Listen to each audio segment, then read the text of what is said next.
That as long as he went along with it, the end would not be death. He was shot in the face 2 times. An interminable and incredible amount of violence was occurring here. He was beaten with fists and kicked, struck with tree limbs the size and thickness of baseball bats. Colton Ross Barrera would most assuredly have been wanting, if not praying, for someone to somehow make it end. Imagine his bloodied and battered bewilderment in his moment of dire need as he looked for a friend among this melee of maliciousness who could help end his misery. Maybe even step in and save him, torn to a heart-crushing realization that he did have friends, at least he thought he did, and they wouldn't come to render aid, because they were the ones responsible for the reprehensible onslaught of torture, battery, and sexual assault he longed for escape from. Make no mistake, Your Honor, that did happen. Colton Ross Barrera did want that assault to stop, anyone would.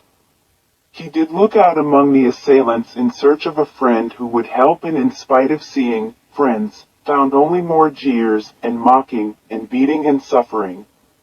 We know that moment happened, and we know as this.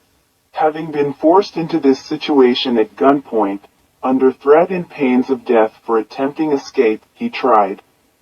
He managed to drag himself through some bushes. A young woman saw him.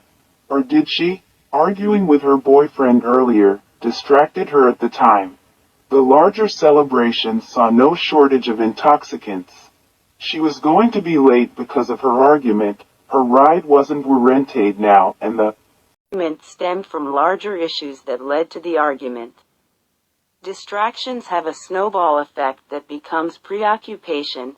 Any retrospection on the brief encounter was naturally clouded with second-guessing, and rightfully so.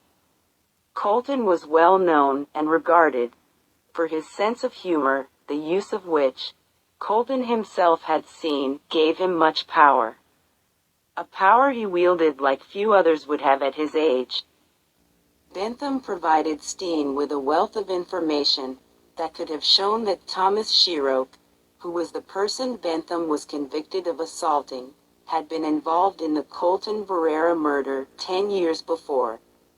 It has been stated by numerous witnesses, who will be identified later in this addendum as additional witnesses, that Sherrock was person most responsible for Colton's initial injuries, as part of an organized beatdown attended by Eric James, Thomas Sherrock, Ben DeMora, Andrew Vandegrift, Justin Pee Wee Haddon.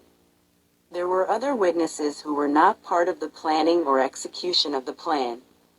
After the group realized that Colton was wounded more severely than they had perhaps intended, Justin Haddon pulled out a gun and shot him to prevent the rest of the group from transporting Colton to a hospital for treatment or calling an ambulance.